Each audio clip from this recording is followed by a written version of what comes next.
8살에 미국 항공우주국 나사에 취직한 한 소년이 있습니다. 그것도 핵물리학 분야 선임연구원으로 고급 수학 문제를 푸는 고도의 임무를 수행하고 있습니다. 그런데 그 소년의 국적이 사람들을 경악해 하였습니다. 그 소년의 국적은 개발도상국이라고 여겨지던 한국이었기 때문입니다.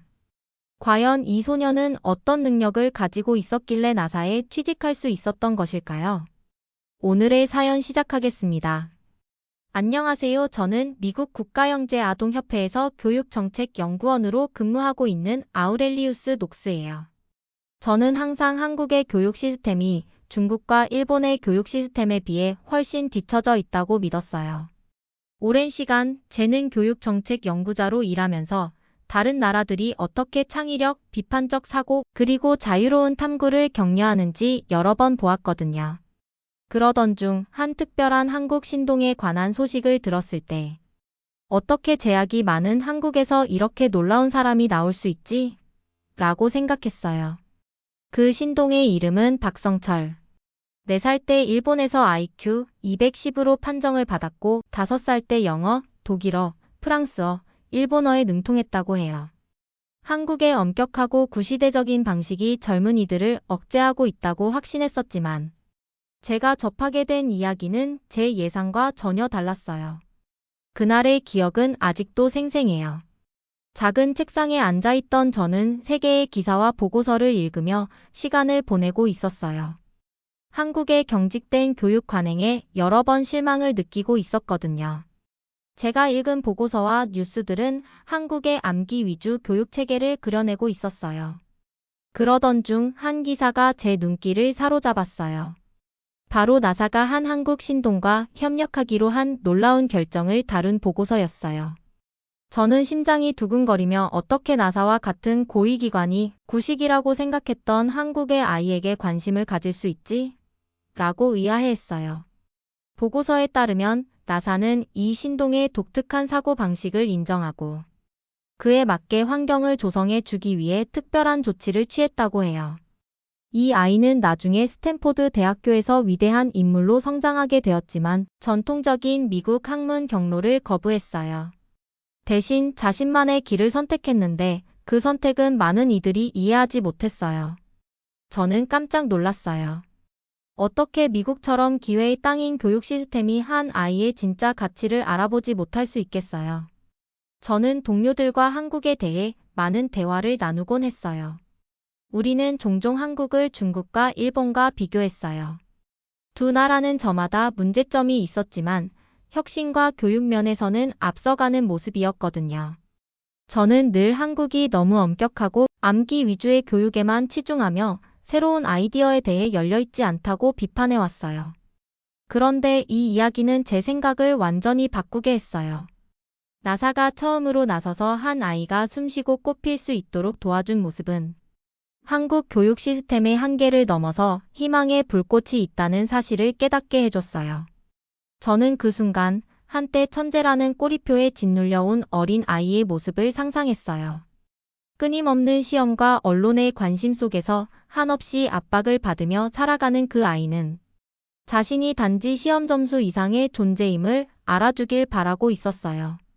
마치 그의 재능이 차가운 벽 뒤에 감춰져 있는 것처럼 느껴졌고 그 문을 열어줄 사람은 아무도 없었어요. 그러다 나사가 나타났어요. 진정한 재능은 자유 속에서 빛나야 한다는 것을 알아챈 나사는 그 아이에게 숫자에 불과한 존재가 아니라 한 인간으로서 꿈과 열정을 펼칠 수 있는 자리를 마련해 주었어요.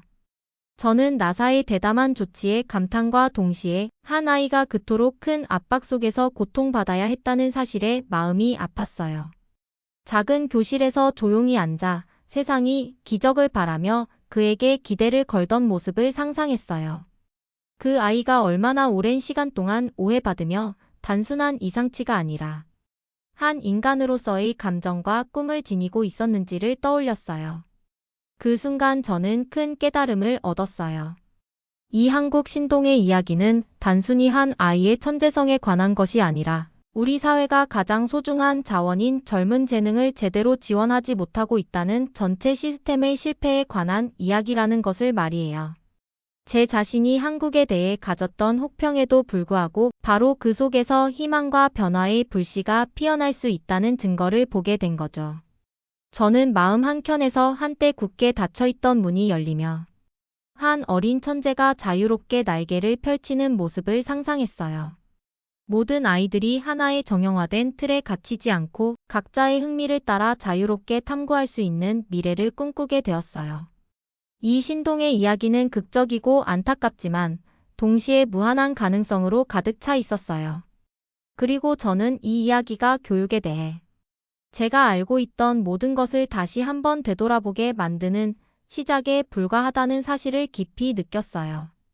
저는 그 신동의 어린 시절 이야기를 처음 접했을 때가 아직도 생생해요. 저는 그에게 밝고 빛나는 미래가 펼쳐질 거라 상상했어요. 혁신과 즐거운 발견으로 가득 찬 미래 말이에요. 그런데 읽을수록 전혀 다른 그림이 그려졌어요. 어릴 때부터 천재라는 꼬리표를 달린 채 엄청난 압박과 고독에 시달려야 했던 모습이었어요.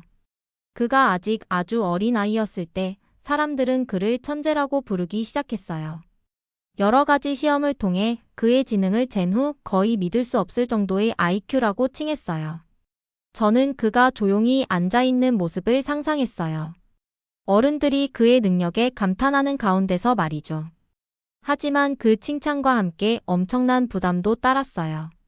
다른 아이들이 이해하지 못하는 문제를 풀거나 어려운 책을 읽을 때마다 그는 평범한 아이처럼 축하받는 대신 자신이 원하지 않았던 꼬리표를 달고 높은 곳에 올려졌어요. 저는 그가 또래 친구들 사이에서 자신이 다르다고 어쩌면 외로움을 느끼며 수업에 앉아있는 모습을 상상했어요. 다른 아이들이 뛰어놀고 웃고 있을 때 그는 책과 시험에 몰두했어요. 끊임없는 관심과 높은 기대는 마치 끝나지 않는 공연처럼 느껴졌을 거예요. 저는 종종 그가 왜 그렇게 똑똑한지에 대해 끊임없이 질문받았던 모습을 상상해요. 그 질문이 자부심의 원천이었을까요? 아니면 그를 갇힌 기분으로 만들었을까요? 저는 그의 놀라운 성취, 이면에 깊은 외로움이 자리 잡고 있었을 것 같아요. 많은 재능 있는 아이들이 겪는 그런 외로움 말이에요. 모든 시험, 인터뷰, 그리고 공개석상은 그의 부담을 더욱 가중시켰어요. 그 부담은 단순히 높은 점수를 얻거나 상을 받는 것만이 아니라 주위 사람들의 기대에 부응해야 한다는 것이었어요. 선생님들, 부모님들, 심지어는 낯선 사람들까지도 그가 항상 완벽하기를 바랐어요. 저는 어릴 적 그가 작은 미소를 지으며 눈에 드러난 걱정을 감추려고 애썼던 모습을 상상할 수 있었어요. 마치 모든 실수가 확대되어 보이고 모든 성공이 당연시되는 현미경 아래에 있는 듯한 기분이었을 거예요. 저는 어떤 글에서 그가 때때로 단순히 평범한 아이처럼 살고 싶어 했다는 이야기를 읽은 기억이 있어요. 수학이나 언어에서 기적을 보여줘야 한다는 강요 대신 웃고 뛰놀며 어린 시절의 즐거움을 만끽하고 싶어 했어요. 참 안타까운 생각이었어요. 너무나 뛰어난 재능을 가졌지만 그 재능이 오히려 기대와 고독의 무게로 작용하는 아이의 모습 말이에요. 이런 천재의 부담은 박수나 상으로는 쉽게 덜어질 수 없는 것이었어요. 오히려 그가 성공할수록 그 부담은 더 무거워졌어요. 주위 사람들은 그를 한 인간이 아닌 하나의 특별한 존재로 보기 시작했어요. 그의 성취는 그에게 기대되는 바를 끊임없이 상기시켜 주었고 새로운 도전은 실패에 대한 두려움을 불러일으켰어요. 저는 놀라움과 동시에 가슴 아픔을 느꼈어요. 어떻게 이렇게 뛰어난 사람이 이렇게 외로움을 느낄 수 있을까요? 또한 저는 내면의 모습을 찾기 위해 애썼던 순간들에 관한 이야기도 읽었어요. 때때로 그는 주위 세상을 바라보며 모든 것이 왜 이렇게 다를까? 왜 자신은 다르게 취급받아야만 하는지 궁금해하곤 했어요. 그는 단순히 시험 점수나 높은 IQ 수치의 집합체가 아니라 한 사람으로 이해받고 싶어 했어요. 웃고 평범함을 느끼며 단순한 삶의 기쁨을 누리고 싶어 했어요. 천재라는 무거운 꼬리표가 항상 그의 어깨를 짓누르고 있었던 거예요.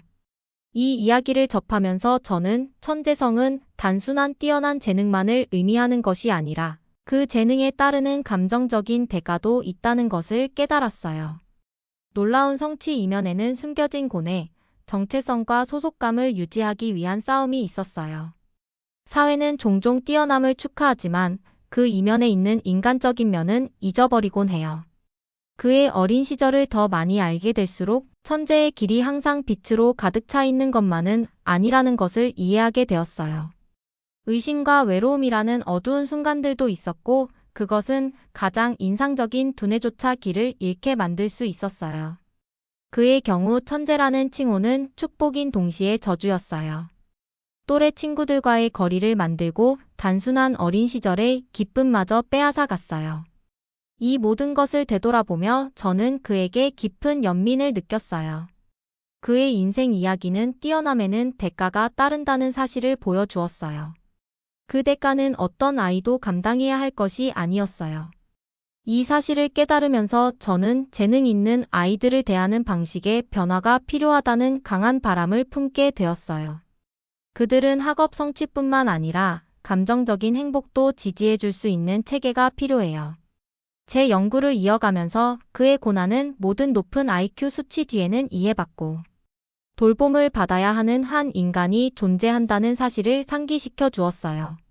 저는 NASA가 예상치 못한 행동을 했다는 소식을 접했을 때의 충격을 아직도 잊지 못해요.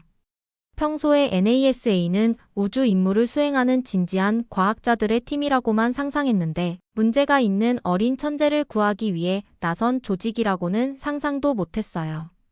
그런데 실제로 NASA는 한국 신동의 삶에 개입해서 그의 창의력을 억누르는 체계로부터 벗어날 수 있도록 대담한 조치를 취했어요. 제가 그 소식을 처음 들었을 때 정말 믿어지지 않았어요. 사무실에 앉아 컴퓨터 화면을 뚫어지게 바라보며 보고서를 계속 읽었거든요. 기사에 따르면 NASA는 이 뛰어난 아이가 오직 시험 점수와 엄격한 학업, 루틴만을 중시하는 환경에서는 제대로 성장할 수 없다는 것을 깨달았어요. 대신 그 아이는 마음이 자유롭게 날아다니며 실수에 대한 두려움 없이 실험할 수 있는 공간이 필요했어요. 저는 희망과 흥분이 뒤섞인 감정을 느꼈어요. 드디어 누군가 그 아이의 독특한 필요를 진지하게 받아들였거든요. 그 보고서에서는 NASA가 신동을 돕기 위해 특별 프로그램을 만들었다고 설명했어요. 저는 최첨단 장비가 즐비하고 컴퓨터와 과학기기의 소리가 울려 퍼지는 하이테크 연구실을 상상했어요. 그곳에서는 어린 마음들이 좁은 길로 강요받지 않고 새로운 아이디어를 자유롭게 탐구할 수 있었어요. 이 프로그램에서는 그 아이가 첨단 도구들을 사용할 수 있게 되었고, 진정한 학습은 스스로 질문하고 발견할 때 이루어진다는 사실을 잘 아는 전문가들이 그의 곁을 지켰어요. 저는 그 아이가 더 이상 비좁은 교실에 앉아 끝없는 시험에 시달리는 대신 최신식 장비를 다루며 호기심 어린 눈빛으로 연구에 몰두하는 모습을 상상했어요. 마치 NASA가 전통 교육의 규칙이 더 이상 적용되지 않는 새로운 세상의 문을 활짝 열어준 것만 같았어요. 이번 개입은 단순히 학업 성취에 관한 것이 아니라 그 아이가 자신답게 살아갈 자유를 누릴 수 있도록 도와주기 위한 것이었어요. 저의 연구에서는 종종 각 학생의 필요에 맞춰 교육 체계가 변화해야 한다고 이야기해요. 이번 이야기는 그 생각을 다시 한번 깊이 새기게 해줬어요. 미국의 교육 시스템은 여러 장점이 있음에도 불구하고 모든 아이가 각기 다른 방식으로 배우고 있다는 사실을 때때로 놓치곤 해요. 이 아이의 사고방식은 표준화된 시험으로는 포착할 수 없는 방식으로 작동했어요. NASA가 그 아이를 돕기로 한 결정은 한 사람을 정해진 틀에 억지로 넣기보다는 그 사람의 독특함을 존중하면서 키워주면 어떤 일이 일어날 수 있는지를 보여주는 강력한 사례였어요. 특히 그 프로그램에 대한 설명은 저에게 큰 감동을 줬어요. 단순히 아이에게 더 많은 문제를 풀게 하거나 높은 점수를 받게 하려는 것이 아니라 창의력과 비판적 사고, 심지어 실패마저도 성공으로 가는 한 걸음이라는 생각을 소중하게 여기는 지원. 환경을 만드는 데 초점을 맞췄거든요. 저는 연구실에서 멘토들이 그 아이에게 실험을 권유하고 일이 잘 안 될 때는 다시 도전하라고 격려하며 모든 실수를 배움의 기회로 바라보라고 하는 목소리를 거의 들을 수 있었던 것 같아요. 이 NASA의 개입 이야기는 마치 영화의 한 장면처럼 극적이었어요. 저는 그 어린 신동이 처음 연구실에 들어섰을 때의 순간을 상상했어요. 그때 그의 얼굴에 비친 안도의 감정은 이루 말할 수 없었을 거예요.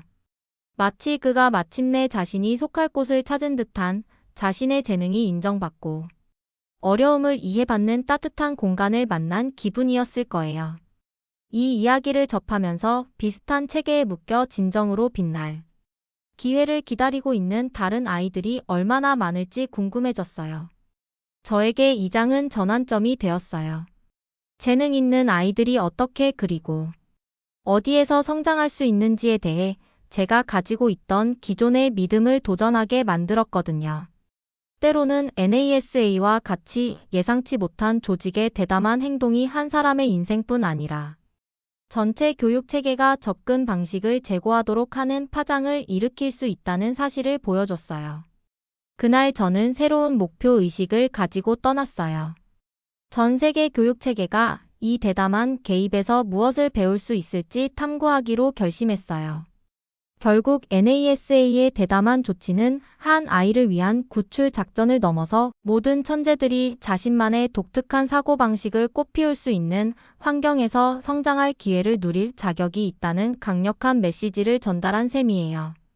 그것은 교육에서 유연함, 창의력, 그리고 배려가 얼마나 중요한지를 일깨워주는 귀중한 교훈이었어요. 저는 앞으로도 이 대담한 개입 덕분에 제한된 체계에서 벗어나 자신을 찾아간 어린 신동의 놀라운 이야기를 늘 마음에 새기며 연구를 계속할 거예요. 저는 그 신동이 해외에서 많은 지원과 관심을 받았음에도 불구하고 결국 한국으로 돌아가기로 했다는 소식을 듣고 완전히 깜짝 놀랐어요. 저는 NASA 같은 환경에서 성공을 거둔 그가 평생 미국에 머무를 거라고만 생각했는데 말이에요. 그런데 여기 한국으로 돌아가기로 선택했어요. 저는 평소에 엄격하고 구식이라고 비판해왔던 교육 시스템을 가진 나라로 돌아간다는 사실에 혼란, 동정, 그리고 작은 희망의 불씨가 섞인 감정을 느꼈어요. 제가 읽던 보고서에는 그의 해외 생활이 놀라운 성장의 시기이자 깊은 개인적 고난의 시간이었어요.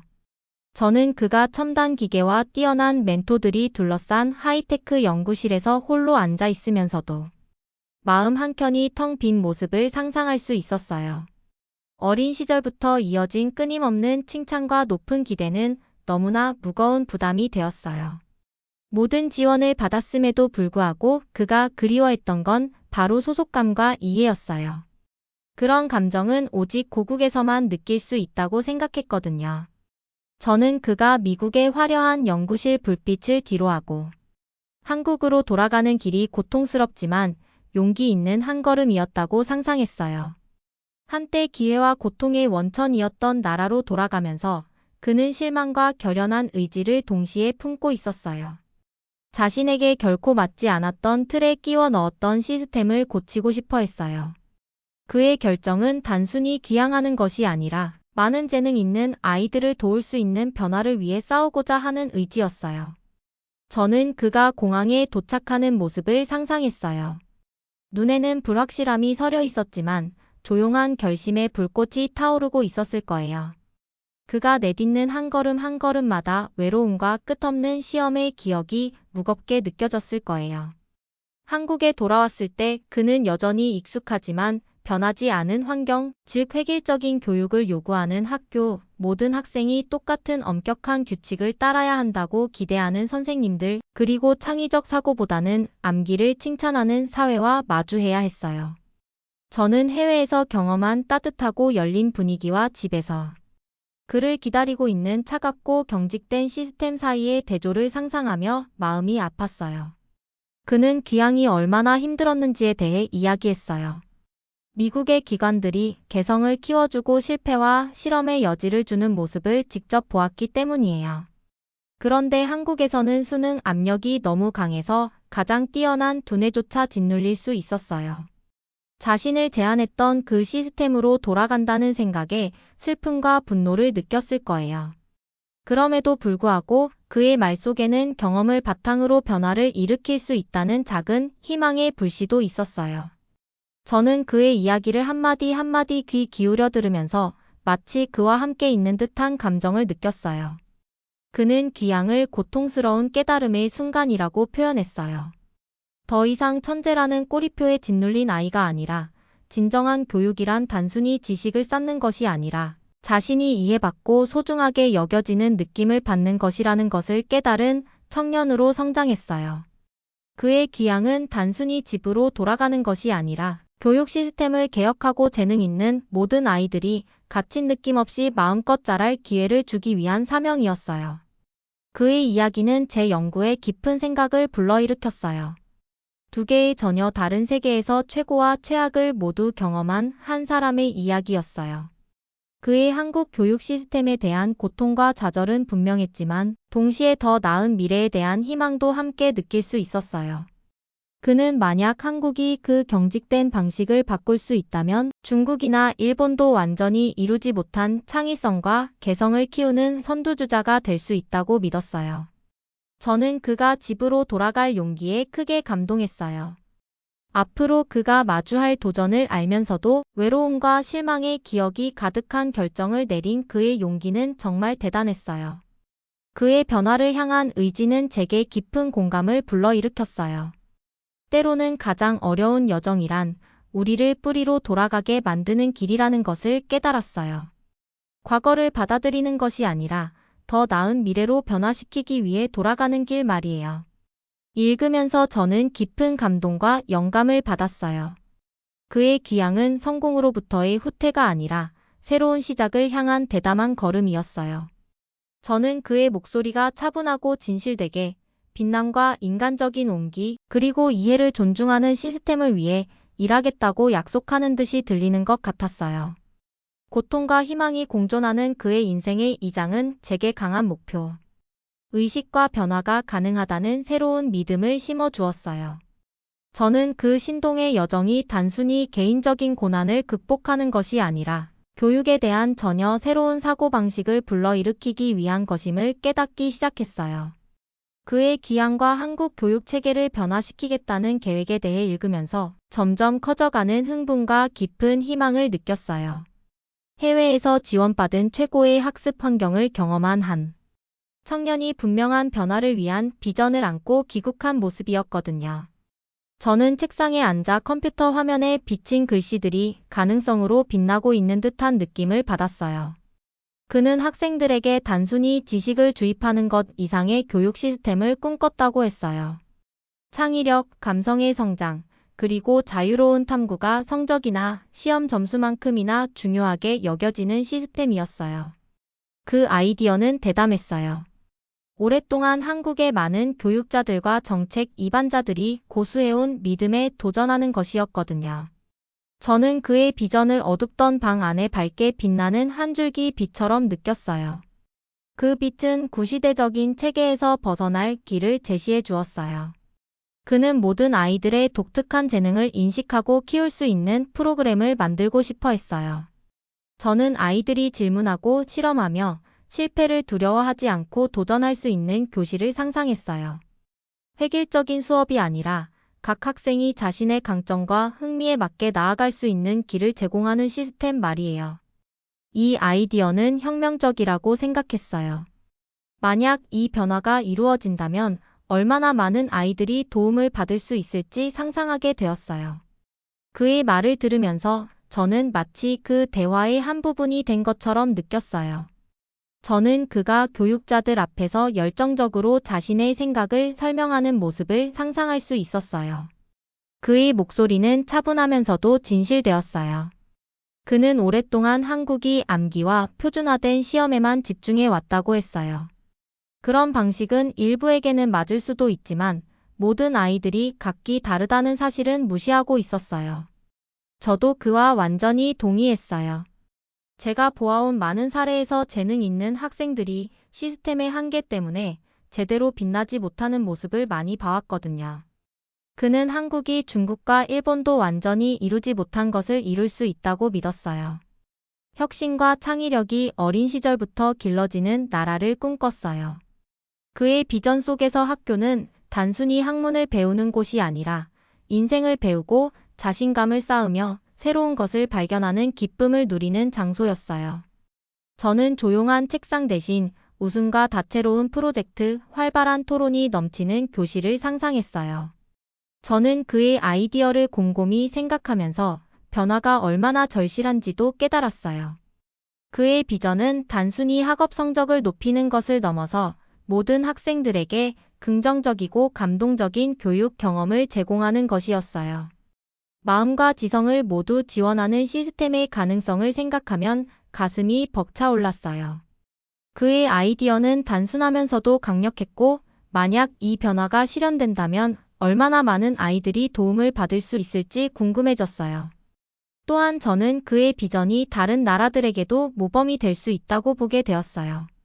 만약 한국이 이 구시대적 방식을 극복하고 좀 더 유연하고 따뜻한 접근법을 채택한다면 교육 혁신의 선두주자가 될 수 있을 거라고 믿었어요.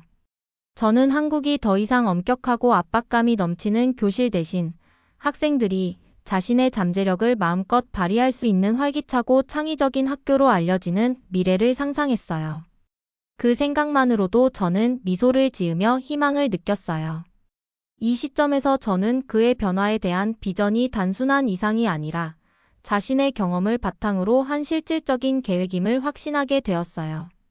그의 여정은 아이의 필요에 귀 기울이고 스스로 탐구하며 배울 수 있도록 할 때 놀라운 일이 일어날 수 있다는 것을 보여주었어요. 저는 그의 사명에 깊이 공감했어요. 어떤 면에서는 그의 아이디어가 재능 교육 정책 연구자로서 제가 해오던 일과도 공감대를 이루었거든요. 저는 교육이 단순히 점수와 순위만이 아니라 아이들이 온전히 성장할 수 있는 환경이어야 한다고 늘 믿어왔어요. 그리고 그의 이야기는 그 다른 길이 존재함을 분명히 증명해줬어요. 그의 변화에 대한 비전은 저에게 강한 목표 의식을 심어주었어요. 더 많은 사람들이 이 아이디어를 이해하고 지지한다면 교육의 진정한 혁신이 가능할 것이라는 믿음이 생겼어요. 저는 그 순간 제 연구 분야에서 더욱 열심히 노력하여 그의 비전을 현실로 만드는데 기여하고자 결심했어요. 그 비전은 모든 아이들이 자기만의 길로 빛날 수 있는 밝은 미래를 약속하는 것이었어요. 저는 그 신동의 여정과 변화에 대한 비전을 다 읽고 나서 강렬한 희망을 느꼈어요. 그의 고난이 단순한 개인적 승리를 넘어서 전체 교육 체계를 바꾸기 위한 것이었음을 깨달았거든요. 그 순간 그의 이야기가 한국의 미래에 새로운 빛을 비춰준다는 사실을 알게 되었어요. 지금까지 제가 했던 모든 비판에도 불구하고 한국이 곧 재능 있는 아이들을 길러내는 선두주자가 될 수도 있다는 생각이 들기 시작했어요. 저는 머릿속에 그 미래가 선명하게 그려지는 것을 느꼈어요. 한국의 교실이 더 이상 차갑고 엄격하지 않고 따뜻한 색채와 활발한 토론, 그리고 창의적인 프로젝트들로 가득 차 있는 모습을 상상했어요. 학생들이 평가받는 두려움 없이 자신의 관심사를 따라가며 아이디어를 자유롭게 표현할 수 있는 학교를 상상해 보세요. 이 새로운 세상에서는 각 학생이 자신만의 독특한 방식으로 빛날 기회를 갖게 돼요. 그게 바로 신동이 꿈꾸는 미래이고 그의 비전이 서서히 뿌리를 내리고 있는 거예요. 저는 사무실에 앉아 다른 연구자들과 교육자들과 나눈 대화를 되새기곤 했어요. 우리는 예전부터 한국 학교의 경직성과 압박감에 대해 불평하곤 했거든요. 그런데 이제 그의 이야기를 보면서 곧 진정한 변화가 일어날 수 있지 않을까 하는 생각이 들었어요. 그는 한국이 구식 방식을 극복하고 중국과 일본도 완전히 이루지 못한 것을 이룰 수 있다고 믿었어요. 그의 아이디어는 교육이 단순히 사실을 배우는 곳이 아니라 창의력, 비판적 사고, 감성의 성장까지 함께 키워나가는 공간이 되어야 한다고 약속하고 있었어요. 저는 재능 있는 아이들이 겪는 어려움에 대해 자주 생각해 봤어요. 그들은 단순히 시험 점수나 숫자가 아니라 꿈과 희망, 감정을 가진 한 인간이에요.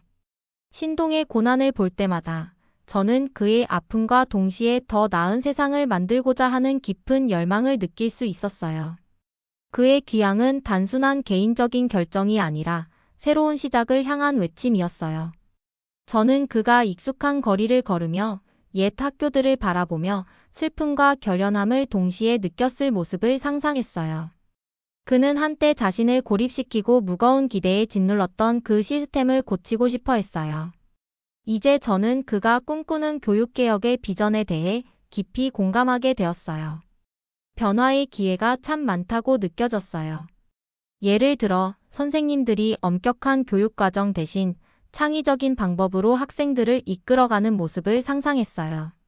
학교 복도에는 인터랙티브한 프로젝트, 미술, 과학 실험, 활발한 토론이 넘쳐나고 학생들은 교과서뿐만 아니라 실제 생활 속에서 경험을 통해 배우게 되는 그런 미래 말이에요.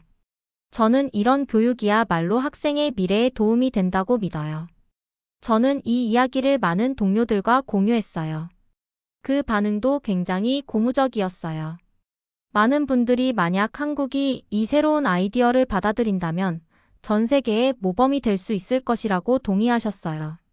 엄격한 교육 방식으로 비판받던 나라가 곧 창의력과 개성을 키워내는 선두주자로 거듭날 수 있다는 생각에 저도 미소를 지으며 희망을 느꼈어요. 이 글을 쓰면서 저는 흥분과 동시에 책임감도 느꼈어요. 그의 이야기는 저에게 모든 아이들이 배경에 상관없이 진정으로 재능을 키울 수 있는 환경에서 성장할 수 있는 희망찬 미래를 열어준 셈이에요. 마지막으로 여러분께 전하고 싶은 말은 지평선 위에 무한한 가능성이 펼쳐져 있으며 한국이 곧 교육 혁신의 등불로 떠오를 수 있다는 점이에요. 재능 있는 아이들의 필요에 귀 기울이고 새로운 아이디어를 수용한다면 더 나은 내일이 코앞에 있다는 것을 믿어요.